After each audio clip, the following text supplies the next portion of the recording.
A lot of flat earthers say that the Antarctic Treaty keeps absolutely everyone outside of Antarctica because the governments just don't want people stepping in there unless they're part of the conspiracy, I guess. And that's, well, it's wrong, quite frankly. So let's see what a flat earther says. I'm going to prove in this video that independent travel is not allowed under the Antarctic Treaty System. Except it is, and there are many, many people who travel to, around, or over Antarctica in flights, in cruises, in just yachts, and there have been numerous expeditions, scientific and otherwise, to Antarctica. Plenty of people have traveled to the South Pole, all while the Antarctic Treaty is in effect, so explain that one. Maybe we could fly to one of the ceremonial pole areas, but that would still leave at least a 3,400-mile hike. In addition, we wouldn't know for sure whether the plane trip itself was interfering with our results, since the pilot would have to follow a designated path outlined by the Antarctic Treaty System, and who truly knows what direction that is until we get there. People with a compass, or people who travel to Antarctica from different countries, pretty much just traveling south and seeing the same thing? Do you really think that in addition to all of the world governments out there, there are numerous cruise lines and tourist flights in on this conspiracy? What about the scientific researchers who traveled there, or independent explorers? How many people are in on this Antarctic conspiracy? Flat earthers don't have a government budget to spend $1 billion to hire hundreds of cartographers and fleets of boats and planes to map the entire world. But even if flat earthers had the money, we would still run into the Antarctic problem, which is the point of this video. Antarctica may be an infinite plain that is uninhabitable at further distances. Again, we don't know. But, as I will describe in this video, I suspect that Antarctica is the shoreline, circumscribing the known world, due to the unbelievable restrictions placed on travel there. Excluding a couple of questionable claims, the total lack of north-south circumnavigation only proves the same.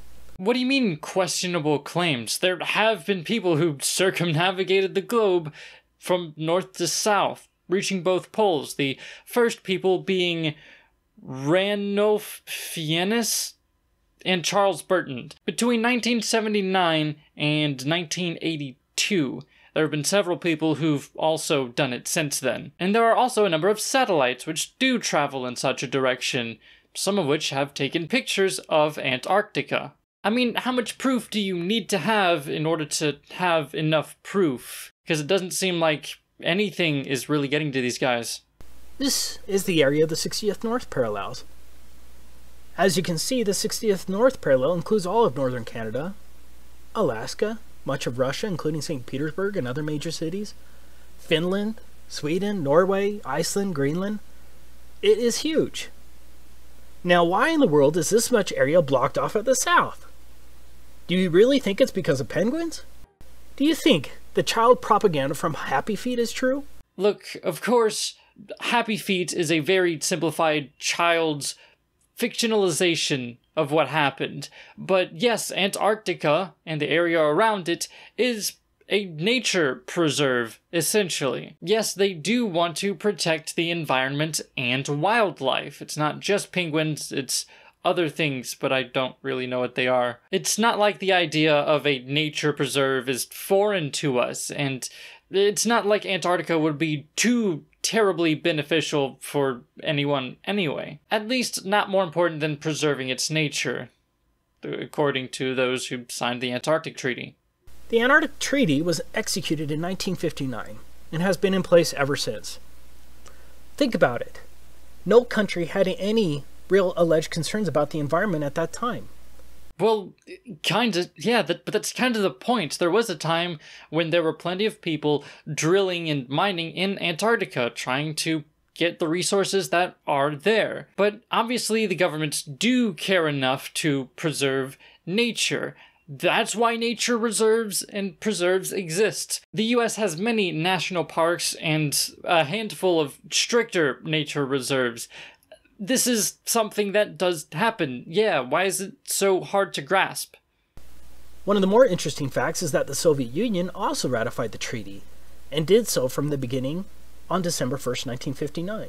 Do you really think the Soviets were truly concerned about the penguins and the fragile Antarctic environment?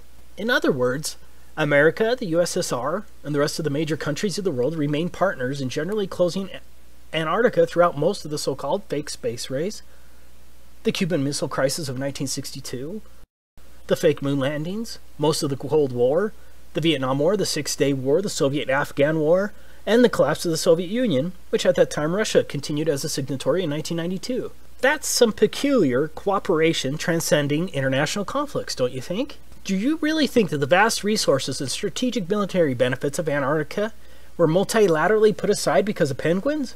The Antarctic Treaty has remained sacrosanct for nearly 60 years, regardless of worldwide conflicts. Okay, but here's the thing. These conflicts didn't have a goddamn thing to do with Antarctica at all, and there's no way that Antarctica could have been strategically used. I mean, I know it's called the Cold War, but that wasn't exactly about fighting for land in Antarctica. Antarctica didn't affect any of those in the least bit. I mean, Antarctica isn't anywhere close to the US, to Russia, or any of the other places that you mentioned. I mean, if we did focus efforts in Antarctica, what would we do there? Are we trying to defend it from, I don't know, Argentina? Is Chile getting too close? Is New Zealand raising up arms and trying to take over Antarctica? Is Tasmania getting too close for comfort? What is it? You can't exactly send a missile from Antarctica to the US or to Russia. It's not practical. There's no strategic advantage at all in Antarctica. What are they gonna do there? It's on the opposite side of the world from those countries. Why would Antarctica be a big deal? I really don't understand what you expect out of Antarctica. As I was preparing this video, I found something else that's interesting. Out of all the flags of all the countries across the Earth, can you guess which one only shows a map of the country as the emblem of the country? Ooh, I know the answer to this one because I cheated and looked it up. It's Cyprus and Kosovo. You guessed it. Only one. Antarctica. Yeah, the one country they want you to know the shape of. That doesn't reek of programming, does it? Okay. Well, I feel like that was a trick question because Antarctica isn't a country at all. It has no residential population. It has no natives. It has no independent governing body. It's not a country, it's a continent. And, I mean, the flag... I mean, there are several countries in the Antarctic Treaty. Several countries claiming stake in Antarctica. So there's got to be something that they can agree with. And just the shape of Antarctica itself has got to be a pretty agreeable symbol, a recognizable symbol for the continent. I mean, if it had influences from any particular country or any particular culture, it would be disagreeable to some other country in the Antarctic Treaty. And, I mean, maybe, just maybe, spitballing here, maybe the Antarctica flag was inspired by the United Nations flag. But that's just, I don't know. I don't know where that idea came up with. That's just, Let me make this clear from the beginning. Travel to Antarctica is more difficult than travel to a military base. Sure, the military base may have a visitor shop near the entrance, but if you go beyond that visitor shop or another designated travel area without clearance, you're going to get arrested, or something worse. I'm sure I already have a few globe shields ready to pounce, armed with various inanities to counter my statement. Yeah, like the numerous people who have made expeditions to the South Pole. Like that. So let's decide to take a theoretical trip across Antarctica to find the edge, if any. I'm not talking about going to the visitor center along the edge of Antarctica, or an overly expensive cruise to a small ice shelf along the edge with a small excursion, or a flight to one of the multiple ceremonial poles, and then straight back again. Yeah, that's not strange at all. Maybe sometimes they change the position of the flags, and maybe some pictures are taken towards and some away from the Amundsen Scott South Pole Station. Also, something I found out from looking it up afterwards, this particular structure seen in this image is the newer station, being finished in 2008. So pictures taken before that structure was built wouldn't have the structure in it, obviously.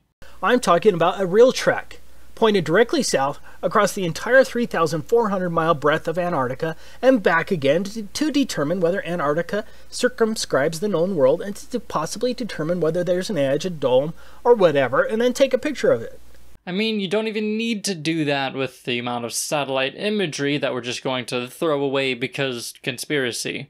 To begin with, we need to understand that anything below the 60th south parallel is referred to as the Antarctic Treaty Area. What does that mean? That means I'm generally not allowed within hundreds of miles of Antarctica, from approximately 400 to 900 miles, without obtaining a permit to do so. Yeah, and there are plenty of people who do get those licenses. Maybe it's not easy for the average Joe to do, I guess, but you can do it, and it has been done. Now, the US government has recorded that some sailors have seen the mountain ranges of Antarctica at 300 miles distance while sailing. Of course, 300 miles should be impossible on the globe with a curvature drop of 11.4 miles, but the 60th parallel is between 400 and 900 miles away from the shoreline of Antarctica. Even under a flat Earth, that's a lot of lower atmosphere to see through, also referred to as atmospheric extinction factor, and a lot of angular size reduction. Despite the claims of the ignorant globe zealots, you can't see through that much lower atmosphere. Well, what if instead of cherry-picking the quotes, we actually read what's after the quote, where it explains that this is due to atmospheric refraction, which can not only make things appear closer, but can bring things into view which are beyond the horizon. But that's too much reading. We don't want to read what we're criticizing here. We just want to take the good bits out that sound good out of context, because that's how we do things. Taking a trip to the 60th South Parallel isn't going to accomplish anything, and so we're stuck with getting a government permit. Which has been done before. You can very well do it, and between 20 and 30 yachts are expected within a particular season, according to this. Now, as a US slave, this is the first form you'll have to submit to get approved to travel to Antarctica.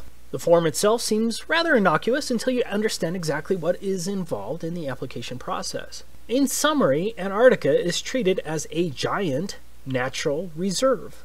Like a military base, all activities and pathways in Antarctica must be approved. This is unlike any other area in the world, except maybe a place like North Korea. Or strict natural reserves. You ever heard of those? You ever tried to get into one of those? If you visit Russia with a Russian visa, for example, are you limited to one particular neighborhood and certain pathways? For those who visit America as a tourist, are you restricted to New York City? Or are you generally allowed to travel around America? No one is just allowed to travel around Antarctica. All of your activities, vehicles, and pathways must be approved. Okay, but if you're trying to get into a strict nature reserve, are you allowed to just go wherever and do whatever you want? No, you're not. Because it's strict. But it gets much worse. Now, how many genuine people watching this video think that the purpose of seeing the edge, the dome, or the extended plain beyond Antarctica would be approved by the US State Department and the other myriad of agencies? Are you ready to litigate the matter when some State Department official arbitrarily says something like, "I think your expedition is frivolous and would be too damaging to the environment, especially in the light of the frivolity of the expedition"?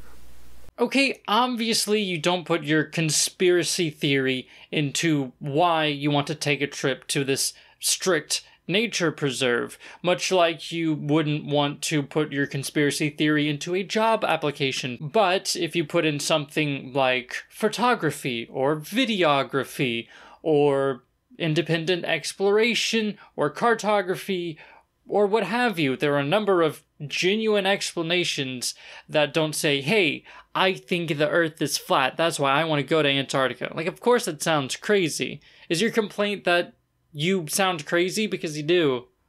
Next, no motorized equipment is allowed at all for non-governmental personnel. Page 308 states, "Do not use aircraft, vessels, small boats, or other means of transport in ways that disturb wildlife either at sea or on land." Antarctica itself is supposed to have a diameter of 3,400 miles. That means no motorized equipment for at least a 6,800 mile round trip?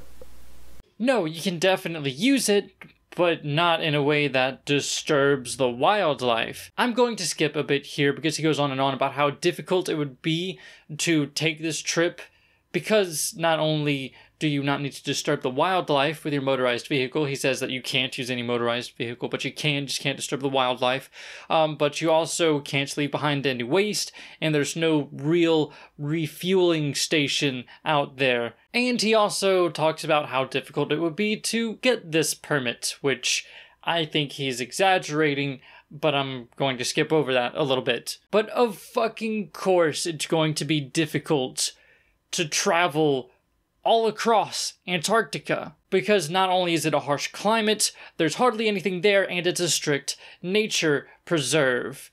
Whether the Earth is flat or round, this would be the case, obviously. But I mean, I'm not going to complain that I can't just get on my dirt bike, because I have a dirt bike, obviously, and just ride on into a strict nature preserve, take a dump, run over some squirrels or something, and then just ramp out.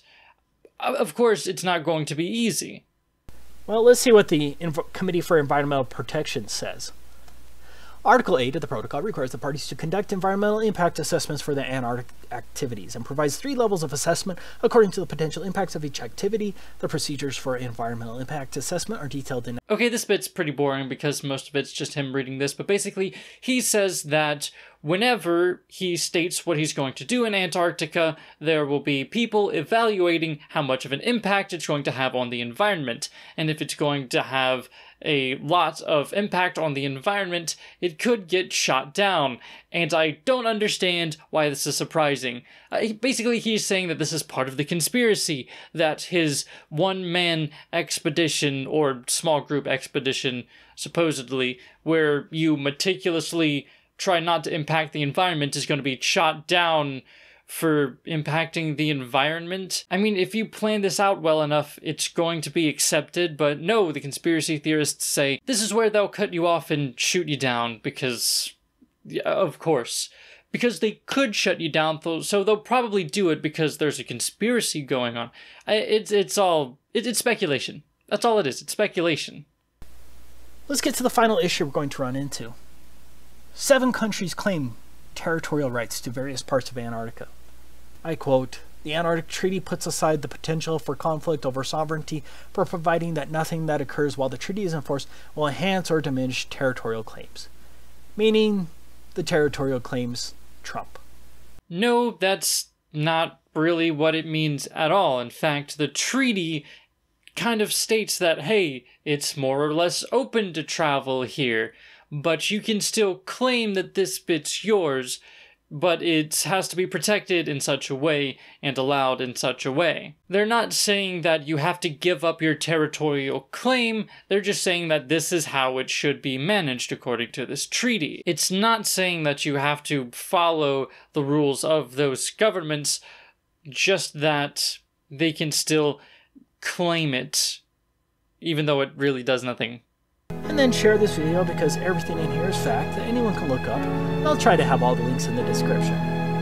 Of course, the lying minions from the Ministry of Truth will spin and call you names, but at least the rest of the world will see the liars for who they truly are. Okay, your music's too loud and you didn't put a damn thing in the description, so whatever. But there have been people who have made flight to Antarctica, who have taken cruises to Antarctica, who've made trips in yachts to Antarctica, who've made expeditions to the South Pole. But to a certain degree, I agree with you that demanding that a flat earther go to Antarctica to see for himself, that's a bad argument. That's a ridiculous thing to expect. Because there are a number of other arguments that will pretty much debunk them without them having to go much of anywhere. And even if a flat earther went to Antarctica, he wouldn't believe it because you can't exactly see the whole continent at one time unless you're in space, which they're not going to believe any imagery from space because it's impossible to have imagery from space because conspiracy, because flat earth,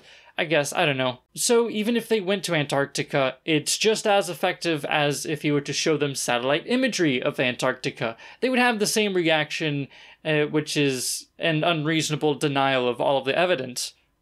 but I mean, what's new? But no, the Antarctic Treaty does not keep you from traveling to Antarctica, and there's no military defending it. In fact, it's the exact opposite. No country is allowed to have military actions going on in Antarctica at all. And maybe it's difficult to get a permit depending on what you're doing and how you go about it, but if you were to go on a commercial flight or cruise, they already have those permits and you can just go on those with them. Independent trips and expeditions are a bit more complicated, bit harder to do, but it has been done before. The Antarctic Treaty doesn't shield Antarctica from the prying eyes of the rest of the world, but instead it tries its darndest to keep it as a strict nature reserve. And that's why it will be difficult, on top of the harsh climate, of course. None of this means that the Earth is flat, or that there's a giant conspiracy.